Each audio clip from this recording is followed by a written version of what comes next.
नमस्कार प्यारे अभ्यर्थियों, स्वागत है आपका फिर एक ऑनलाइन क्लास में। जो भी विद्यार्थी फोर्थ ग्रेड अभ्यर्थी फोर्थ ग्रेड चतुर्थ श्रेणी का एग्जाम अभ्यर्थी देने वाला है, उनके लिए हम इस क्लास में राजस्थान जीके के 50 मोस्ट इंपॉर्टेंट प्रश्नों पर बात करने वाले हैं। क्लास अभ्यर्थियों याद रखना, आपके लिए रामबाण साबित होने वाली है।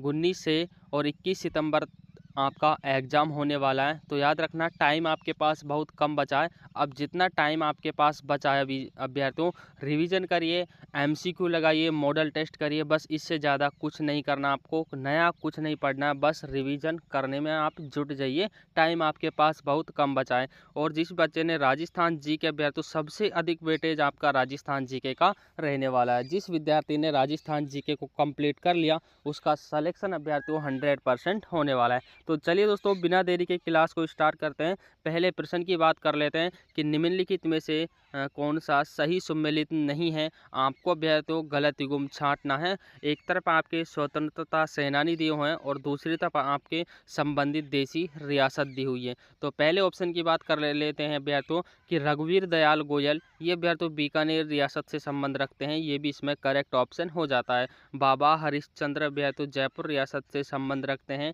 करेक्ट ऑप्शन हो जाता है। मथुरा दास अभ्यर्थियों जोधपुर से संबंध रखते हैं, ये भी इसमें करेक्ट ऑप्शन हो जाता है। लेकिन अभ्यर्थियों जो गोपी लाल यादव है, ये अभ्यर्थियों अलवर से संबंध नहीं रखते हैं। 4 ऑप्शन अभ्यर्थियों आपका इसमें बिल्कुल करेक्ट आंसर हो जाता है। याद रखना अभ्यर्थियों, ऐसे क्वेश्चन अभ्यर्थियों जिनसे 3 से 4 क्वेश्चन हल हो जाते हैं, तो इनमें से आपसे कोई सा भी पूछा जा सकता है। स्टार लगा के रखना अभ्यर्थियों, क्वेश्चन इंपॉर्टेंट है। अगले क्वेश्चन की बात कर लेते हैं अभ्यर्थियों। अगला क्वेश्चन आपसे क्या पूछा है, ये क्वेश्चन अभ्यर्थियों हर एग्जाम में, ऐसे क्वेश्चन अभ्यर्थियों जो हर एग्जाम में देखने को मिल जाते हैं। अगला क्वेश्चन अभ्यर्थियों कि जवाहरलाल नेहरू की अध्यक्षता में अखिल भारतीय देशी राज्य प्रजा परिषद का 7वां अधिवेशन कहाँ आयोजित हुआ था। 7वां अधिवेशन अभ्यर्थियों आपसे पूछा है। स्टार लगा के रखना कि 7वां अधिवेशन कहाँ पर हुआ था अभ्यर्थियों। ऑप्शन हो जाते हैं अजमेर, जोधपुर, उदयपुर या अभ्यर्थियों आपके जयपुर। तो करेक्ट आंसर की बात की जाए अभ्यर्थियों, इसमें आपका राइट आंसर हो जाता है ऑप्शन 3, यानी कि उदयपुर में जो 7वां अधिवेशन हुआ था अभ्यर्थियों, वो आपका उदयपुर में हुआ था। ऑप्शन 3 अभ्यर्थियों आपका इसमें बिल्कुल करेक्ट आंसर हो जाता है। अगले क्वेश्चन की बात करते हैं अभ्यर्थियों। अगला क्वेश्चन आपसे क्या पूछा है कि राजस्थान में भील और गरासिया लोगों को संगठित करने के लिए संप सभा की स्थापना की थी, वो किसके द्वारा की थी अभ्यर्थियों। याद रखना संप सभा अभ्यर्थियों, स्टार लगा के रखना। राजस्थान लेवल का ऐसा कोई सा भी एग्जाम नहीं अभ्यर्थियों जिसमें ये क्वेश्चन नहीं पूछा जाता। इंपॉर्टेंट क्वेश्चन अभ्यर्थियों ऑप्शन हो जाते हैं मोतीलाल तेजावत, भोगीलाल पांड्या, गोविंद गुरु या अभ्यर्थियों जोरावर सिंह। करेक्ट आंसर की बात की जाए अभ्यर्थियों, इसमें आपका राइट आंसर हो जाता है ऑप्शन 3, यानी कि गोविंद गिरी के द्वारा संप सभा की स्थापना की गई थी। याद रखना अभ्यर्थियों, स्टार लगा के रखना, ऑप्शन 3 आपका इसमें करेक्ट आंसर हो जाता है। अगले क्वेश्चन की बात कर लेते हैं अभ्यर्थियों। अगला क्वेश्चन आपसे क्या पूछा है कि 1835 में अंग्रेजों ने जोधपुर लीजियम का गठन, जिनका केंद्र कहाँ रखा गया था अभ्यर्थियों। तो जोधपुर लीजियम का जो गठन तो कर दिया, लेकिन इसका केंद्र कहाँ पर रखा था। नसीराबाद, एरिनपुरा, खेरवाड़ा या अभ्यर्थियों नीमच। तो करेक्ट आंसर की बात की जाए अभ्यर्थियों, 64 क्वेश्चन का आपका राइट आंसर ऑप्शन 2 हो जाता है एरिनपुरा अभ्यर्थियों। एरिनपुरा में जो लीजियम का गठन किया था, कब किया गया था अभ्यर्थियों, सन भी याद रखना 1835 में, सन आपसे पूछी जा सकती है। 1835 में जोधपुर में लीजियम का गठन हुआ था, लेकिन इनका केंद्र कहाँ पर रखा था, एरिनपुरा में अभ्यर्थियों इसका जो केंद्र है वो रखा गया था। ऑप्शन 2 अभ्यर्थियों, स्टार लगा के रखना। अगले क्वेश्चन की बात कर लेते हैं अभ्यर्थियों। अगला क्वेश्चन आपसे क्या पूछा है कि गागरोन का युद्ध किसके मध्य लड़ा गया था। तो किसके मध्य अभ्यर्थियों गागरोन का युद्ध लड़ा गया था। तो करेक्ट आंसर की बात की जाए अभ्यर्थियों, इसमें महमूद खिलजी द्वितीय और महाराणा सांगा, पहला ही ऑप्शन अभ्यर्थियों आपका इसमें बिल्कुल करेक्ट आंसर हो जाता है, यानी कि महमूद खिलजी द्वितीय और महाराणा सांगा के मध्य गागरोन का युद्ध लड़ा गया है। ऑप्शन 1 अभ्यर्थियों आपका इसमें बिल्कुल करेक्ट आंसर हो जाता है। अगले क्वेश्चन की बात कर लेते हैं कि मेवाड़ मुगल संधि 1615 के मध्य हुई थी अभ्यर्थियों, ये किन के मध्य हुई थी, ये आपसे पूछा है। संधि की सन याद रखना अभ्यर्थियों, 1615 में संधि हुई थी, लेकिन ये किन किन के मध्य हुई थी ये आपसे पूछा है। तो करेक्ट आंसर की बात की जाए अभ्यर्थियों, राइट आंसर ऑप्शन 3 हो जाता है, यानी कि जहांगीर और अमर सिंह के मध्य अभ्यर्थी हुई थी। ऑप्शन 3 अभ्यर्थियों आपका इसमें बिल्कुल करेक्ट आंसर हो जाता है। अगले क्वेश्चन की बात करते हैं भैया। तो अगला क्वेश्चन आपसे क्या पूछा है कि आधुनिक राजस्थानी साहित्य की निम्नलिखित में से कौन सी कृति महाकाव्य शैली में रचित है भैया। तो महाकाव्य शैली में कौन सी कृति भैया तो रची गई है। ऐसे क्वेश्चन भैया तो एग्जाम में पूछे जाते हैं, जो भैया तो जो मेरिट को हाई ले जाते हैं। ऐसे क्वेश्चन इस क्लास में सेलेक्ट किए हैं। तो याद रखना, अगर आपने भैया तो लगातार ये मॉडल पेपर इस चैनल के साथ किए तो आपका सिलेक्शन भैया तो 100% होने वाला है। तो करेक्ट आंसर की बात की जाए भैया तो इसमें आपका ऑप्शन ए का राइट आंसर हो जाता है, यानी कि मरुमयंक का भैया। तो मरुमयंक इस काव्य शैली रची गई थी। ऑप्शन ए का भैया तो आपका इसमें बिल्कुल करेक्ट आंसर हो जाता है। अगले क्वेश्चन की बात कर लेते हैं भैया तो मेहमद कहाँ पर पहना जाता है। जो आपका मेहमद आभूषण है भैया तो ये कहाँ पर पहना जाता है। मेहमद आभूषण, आभूषणों से भैया तो आपके 1 से 2 क्वेश्चन आने वाले हैं। ये क्लास अभ्यास तो याद रखना, आपके टॉपिक वाइज ये क्लास की पीडीएफ बनाई है, यानी कि जो टॉपिक आपके 4th ग्रेड में लग रहे हैं वहीं से ये पीडीएफ और ये क्वेश्चन उठाए गए हैं। याद रखना, एक भी क्वेश्चन आपके बाहर इनमें से नहीं है। तो मेहमद आभूषण भैया तो कहाँ पर पहना जाता है। कमर पर, गले में, सिर पर, या भैया तो आपकी भुजा पर। तो मेहमद आभूषण पहना जाता है भैया तो ऑप्शन 3 यानी कि सिर पर भैया तो मेहमद आभूषण को धारण किया जाता है। ऑप्शन 3 भैया तो आपका इसमें बिल्कुल करेक्ट आंसर हो जाता है। बात कर लेते हैं भैया तो अगले क्वेश्चन की। अगला क्वेश्चन है भैया तो आपसे क्या पूछा है कि राजस्थान में पतंग उत्सव के महीने में मनाया जाता है। तो पतंग उत्सव किस महीने में मनाया जाता है भैया तो अप्रैल, जून, जनवरी, या भैया तो आपके सितंबर। करेक्ट आंसर की बात की जाए भैया तो ऑप्शन 3 आपका इसमें करेक्ट आंसर हो जाता है, यानी कि राजस्थान में जो पतंग उत्सव है वो जनवरी के महीने में मनाया जाता है। ऑप्शन 3 भैया तो आपका इसमें करेक्ट आंसर हो जाता है। कमेंट में ज़रूर बताना भैया तो कि आपके कितने क्वेश्चन सही हुए हैं, क्योंकि तैयारी को जांचना भैया तो इम्पोर्टेंट बन जाता है।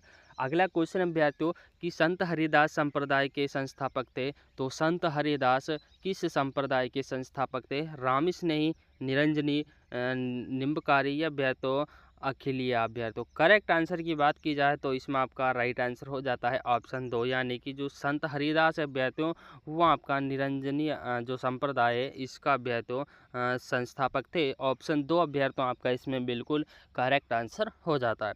अगले क्वेश्चन की ओर चलते हैं भैया। तो अगला क्वेश्चन आपसे क्या पूछा है कि शीला देवी का मंदिर किस किले में स्थित है भैया। तो शीला देवी का जो मंदिर है वो किस किले में बना हुआ है, आपको बताना है।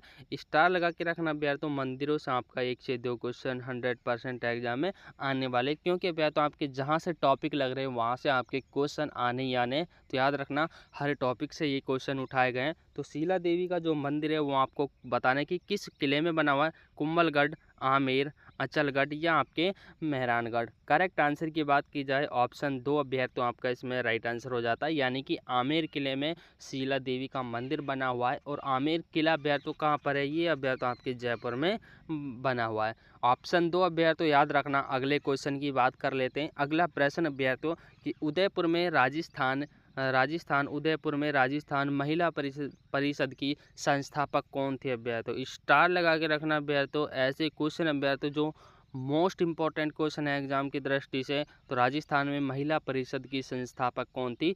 कोकिला देवी, सुशीला त्रिपाठी, कमला, स्वाधीन, या अभ्यर्थियों शांता त्रिवेदी। तो करेक्ट आंसर की बात की जाए अभ्यर्थियों ऑप्शन 4 आपका इसमें करेक्ट आंसर हो जाता है, यानी कि शांता त्रिवेदी अभ्यर्थियों। तो उदयपुर में राजस्थान महिला परिषद की संस्थापक थी अभ्यर्थियों ऑप्शन 4 शांता त्रिवेदी। उदयपुर में अभ्यर्थियों ये महिला परिषद की स्थापना की थी।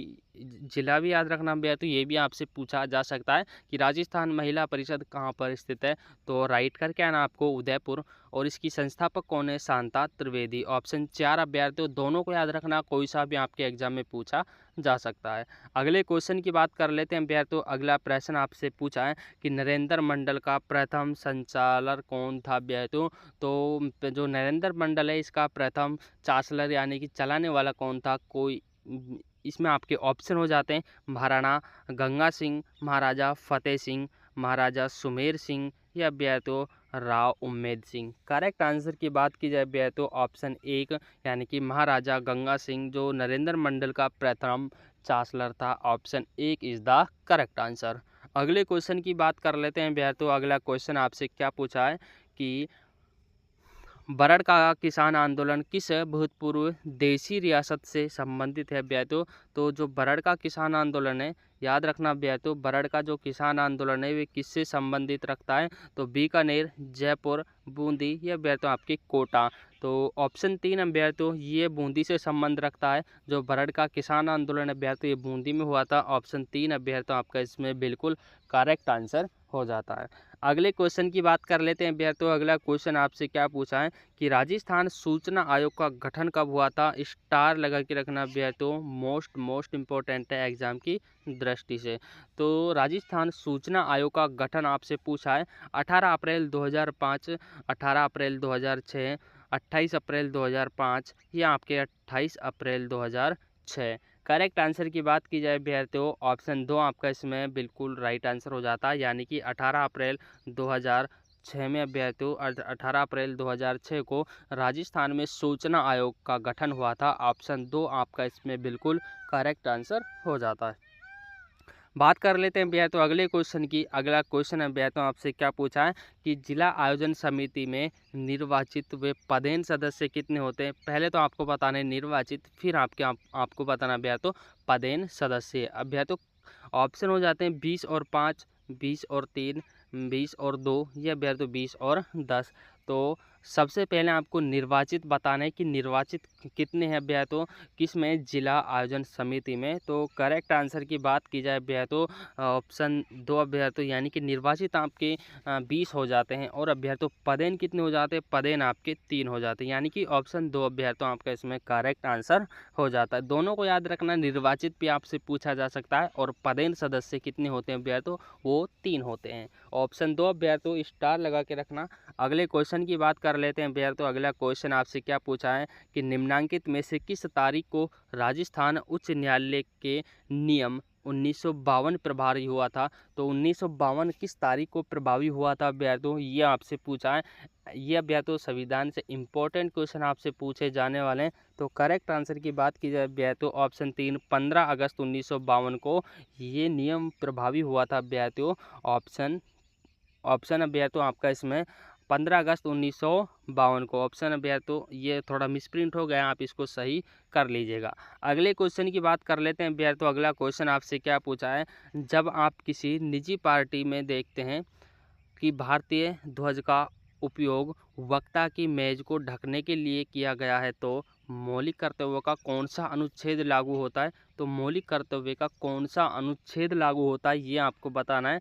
करेक्ट आंसर की बात की जाए भैया तो इसमें आपका राइट आंसर हो जाता है अनुच्छेद 51A का बी अभ्यर्थियों। ऑप्शन अभ्यर्थियों आपका इसमें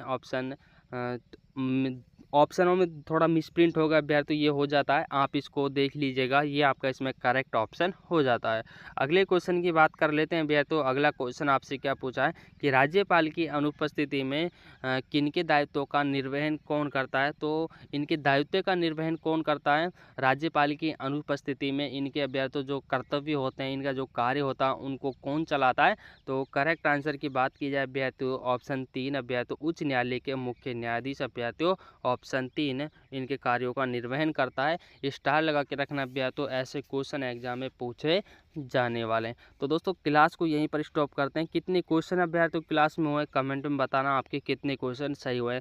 और जब तक आपका 4th क्लास का एग्ज़ाम नहीं हो जाता, लगातार अभ्यर्थियों इस चैनल से कंटिन्यू क्लास आपको लेनी है अगर अभ्यर्थियों आपको सिलेक्शन चाहिए तो। देख लेना भैया, तो जो भी विद्यार्थी चैनल पर नया आया हो चैनल को ज़रूर सब्सक्राइब कर लीजिएगा और एक कमेंट आपको ज़रूर करना कि आपने क्लास कहाँ से देखी, कौन से ज़िले से आपने क्लास देखी है। ये काम बस आपको ज़रूर करके आना है कि अभ्यर्थियों आपने क्लास कहाँ से देखी। इतनी मेहनत आपके लिए करते हैं, बस ये काम आपको करना है। वीडियो को लाइक और कमेंट करना है कि आप क्लास को कहाँ से देख रहे हो। मिलते हैं अभ्यर्थियों अगली क्लास में, तब तक के लिए जय हिंद साथियों।